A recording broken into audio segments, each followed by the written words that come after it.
योगी ने कांवड़ यात्रियों के लिए कदम उठाया है। अब पूरे यूपी में कांवड़ मार्गों पर खाने पीने की दुकानों पर संचालक मालिक का नाम पहचान लिखना जरूरी होगा। कांवड़ यात्रियों की आस्था को ध्यान में रखते हुए ये फैसला लिया गया है और इसके अलावा हलाल सर्टिफिकेशन वाले प्रोडक्ट बेचने वालों पर भी कार्रवाई की जाएगी।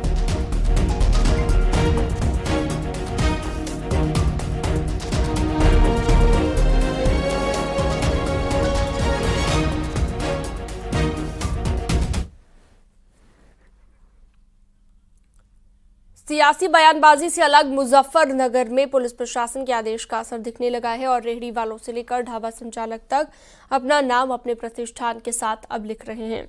हालांकि प्रशासन ने यह भी साफ किया है कि आदेश धार्मिक भावनाओं को आहत पहुंचाने के लिए नहीं बल्कि अप्रिय घटनाओं और विवादों को रोकने के लिए किया गया है।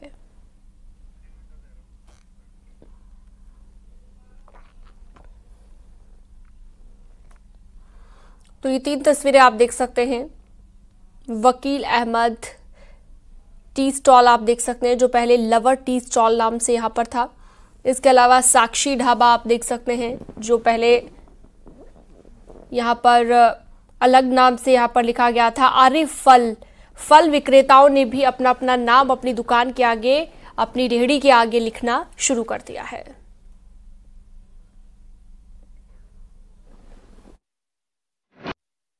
दिखाना चाहूंगा जिस तरह से ये दुकानें हैं, फल फ्रूट्स की दुकानें हैं। मोनू जूस कॉर्नर यहाँ लिखा हुआ है, जो प्रोपराइटर के रूप में भूरा नाम लिखा हुआ है। लेकिन अभी कुछ नेताओं का ये भी सवाल है कि इस तरह से जब आइडेंटिटी की बात जब आती है तो जिसमें भूरा या छोटू या पप्पू इस तरह के अगर नाम होंगे उनके तो कैसे आइडेंटिटी होगी, ये भी एक बड़ा सवाल है। इसी का रियलिटी चेक करने के लिए मैं पहुंचा हूँ। मेरे सामने मैं बात करूंगा मोनू जूस कॉर्नर के मालिक से। कौन है मोनू जूस? क्या नाम है आपका पूरा? रैयान। क्या नाम है? रैयान जी, आपने नाम रखा है मोनू जूस कॉर्नर, तो इससे कैसे पहचान हो पाएगी? क्योंकि ये अभी प्रशासन की तरफ से लिखा गया है कि बोर्ड देना होगा, अपना नाम लिखना होगा। जी हमने तो लिख दिया नाम, भूरा जूस सेंटर। भूरा कौन है? पापा हैं जी। उनका पूरा नाम और क्या है भूरे के अलावा? भूरा ही है, भूरा ही कहते हैं। भूरा सुनो, उनके पिताजी का नाम? यूसुफ नहीं, यूनुस है। तो पुलिस ने क्या कहा था आपको जो है बोर्ड लगाने के लिए? क्या आई थी पुलिस आपके पास? नहीं, ये पुलिस तो ही नहीं थी, बस के गए थे मैं कि बोर्ड लगा लियो, हमने बनने दे रखा बोर्ड। तो इससे आपको क्या लगता है जो कावड़ है, क्या पहली बार ऐसा हुआ है? हाँ जी, पहली बार ही हुआ। अगर मुस्लिम दुकानदार हो तो अपना नाम स्पष्ट करे कि पता चल जाए कावड़ियों के मुस्लिम है। नहीं, इसमें हिंदू मुस्लिम की कोई बात नहीं है। क्योंकि सब धर्म हर उसके होते हैं। इसमें कोई हिंदू मुस्लिम की कोई बात नहीं है, तो इससे कोई दिक्कत नहीं है। कोई दिक्कत नहीं है। कावड़ है अपना, यो भी हमारा कावड़ का त्योहार, यो कावड़ और रमजान हो, ये सब अपने त्योहार। आपका नाम? मोहम्मद आरिफ। आप बताइए आपका पूरा नाम क्या है? पप्पू ही है जी मेरा नाम। और आपके पिता का नाम? मतलूब। आप ये नाम लिखने के लिए किसने कहा आपको? प्रशासन ने। क्या कहा? क्या लगा अपना नाम का बोर्ड लगाइए आप। तो इससे ये क्यों लगवाया होगा, आप कुछ बता सकते हैं? नहीं, हमें नहीं मालूम भाई साहब, जैसे उन्होंने कहा वैसे हमने लगा दिया। पहले भी कभी इस तरह की व्यवस्था लागू की गई? भाई हमने तो अभी चालू करा ठेला लगाना, हमें इससे पहले देखा भी नहीं किसी के ठेले पे। तो इससे क्या नुकसान होगा? आप इसे सही मानते हैं, गलत मानते हैं? हमारा तो ऐसा है जी, कभी यहाँ लगा दिया, कभी मोहल्ले में बेच लिया, कभी कहीं बेच लिया। हमारा तो नहीं, ये व्यवस्था तो सिर्फ कावड़ के यात्रा के दौरान लागू की गई है। कावड़ में तो हम लगाते ही नहीं जी, कावड़ में नहीं लगाते हम बिल्कुल भी।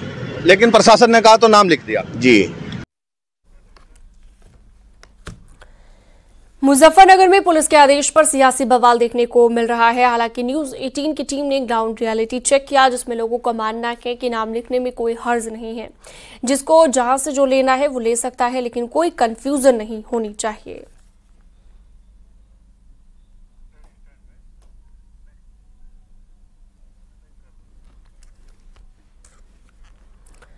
मेरठ के बाद अब आपको अमरोहा की एक तस्वीर दिखाते हैं जहां पर नेशनल हाईवे के किनारे काफी संख्या में मुस्लिम समाज के लोग हिंदुओं के नाम पर ढाबे संचालित कर रहे हैं।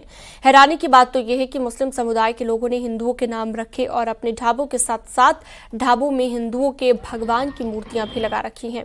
इतना ही नहीं, ढाबे के बाहर लगे बोर्ड पर कहीं ओम तो कहीं सिख समुदाय की गुरु नानक देव की तस्वीर लगी हुई है, जबकि इन ढाबों के मालिक मुस्लिम हैं।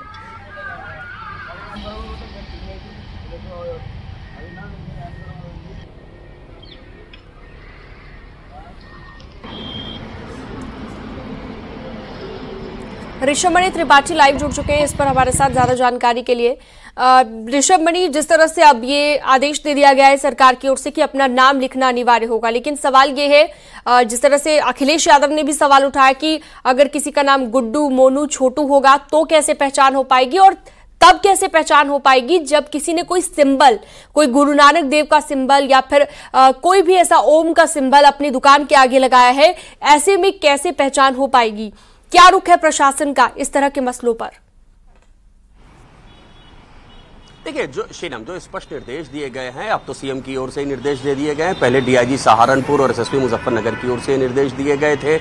बीच में अफवाह भी उड़ी कि अपना पुलिस ने आदेश वापस ले लिया है, लेकिन देर शाम आते आते खुद न्यूज़ 18 पर डीआईजी सहारनपुर अजय साहनी ने इस बात का खंडन किया। उन्होंने कहा कि ये बात बिल्कुल सही है कि हमने मीटिंग्स में कहा था कि स्वेच्छा से जितने भी दुकानदार हैं, होटल, ढाबे, रेस्टोरेंट मालिक हैं, वो अपना नाम और नंबर उस पर डिस्प्ले करेंगे।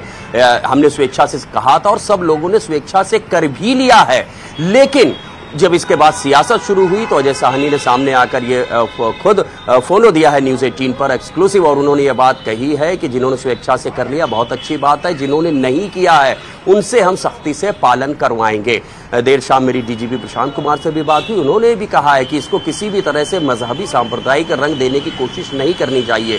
सियासत पे वो कुछ भी बोलना नहीं चाह रहे थे, लेकिन उन्होंने ये बात स्पष्ट की है कि पूरी कांवड़ यात्रा के दौरान कानून व्यवस्था बनाए रखना, और जैसा मुख्यमंत्री ने भी कहा है कि पूरी शुचिता बनाए रखनी है, इस पूरे पर्व की जो आस्था है कांवड़ियों की उसका सम्मान करना है, और किसी को भी अपना नाम नंबर देने में हर्ज क्या है। किसी भी तरह से कांवड़ियों की सुविधा में कोई दिक्कत ना हो, उनको पूरी सुविधा मिलती रहे, पूरे पर्व की कांवड़ियों की सुरक्षा बनी रहे, इसके चलते ये फैसला लिया गया है। कई बार रेट लिस्ट को लेकर भी झंझट होते हैं कि कांवड़ियां आते हैं, वो उन्होंने कहीं पर खाना खाया और बाद में पता चलता है कि आपने पहले रेट नहीं पूछा था, हमारे यहाँ इतने का फला चीज मिल रही है। और जब कहीं विवाद होता है तो बाद में उसमें सांप्रदायिक रंग उसको दे दिया जाता है कि कांवड़ियों की फला धर्म, फला संप्रदाय के युवक से या लोगों से उनकी कहासुनी या विवाद हो गया है। तो उस विवाद से बचने के लिए पुलिस की ओर से ये एक प्रोएक्टिव कदम उठाया गया है कि अपना नाम और नंबर अपने प्रतिष्ठान संस्थान के बाहर आपको डिस्प्ले करना होगा। ये बात बिल्कुल सही है कि जो सियासत से जुड़े लोग हैं वो इसमें सियासत तलाश रहे हैं, लेकिन जैसा योगी आदित्यनाथ की ओर से कह दिया गया है कि पर्व की शुचिता बनी रहे, आस्था का सम्मान हो, लिहाजा इसको किया जा रहा है। और ये भी स्पष्ट निर्देश दे दिए गए हैं डीजीपी की ओर से भी कि इसको अब पूरे रूट पर लागू करवाया जाएगा। पहले सिर्फ डीआईजी सहारनपुर का ये आदेश था, लेकिन अब जितना कांवड़ का रूट है, चाहे अमरोहा हो, बरेली हो, मुरादाबाद हो, रामपुर हो, संभल हो, अब हर पूरी कांवड़ यात्रा के रूट पर इसका पालन कराया जाएगा। और उसके पीछे मंशा सिर्फ यही है कि सकुशल इस पर्व को संपन्न करा लिया जाए। बहुत शुक्रिया तमाम जानकारी विस्तार से देने के लिए आपका ऋषभमणि त्रिपाठी। निखिल अग्रवाल भी हमारे साथ मेरठ से जुड़े हुए हैं, लेकिन उससे पहले आपको बता दें कि हाईवे पर जो ढाबे हैं उसे लेकर जो सख्त आदेश जारी किए गए हैं। ढाबों के नाम बिल्कुल क्लैरिटी के साथ लिखे जाएं, ये कहना है प्रशासन का, और दुकान पर अपना नाम लिखना जरूरी होगा। नाम लिखने से कंफ्यूजन नहीं होगा, और विरोधी लोग ये कह रहे हैं कि ये असंवैधानिक है और मुस्लिमों का आर्थिक तौर पर बायकॉट किया जा रहा है इसके जरिए। ये यहाँ पर सवाल उठाए जा रहे हैं, लेकिन जैसा कि हमारे सहयोगी अभी बता रहे थे कि प्रशासन ने अपना रुख साफ कर दिया है कि इसके पीछे कोई भी ऐसी धार्मिक वजह नहीं है, बल्कि इसके पीछे वजह है कि आखिरकार अगर कोई विवाद होता है या कोई ऐसी स्थिति बनती है तो विवाद ना बढ़े, और जिसकी वजह से ज़्यादा होने वाले जो घटनाक्रम है या फिर उपद्रवी जिस तरह से कई बार माहौल को बिगाड़ने की कोशिश करते हैं, तो ऐसे में क्लियर यहाँ पर हो सके कि आखिर हुआ क्या था।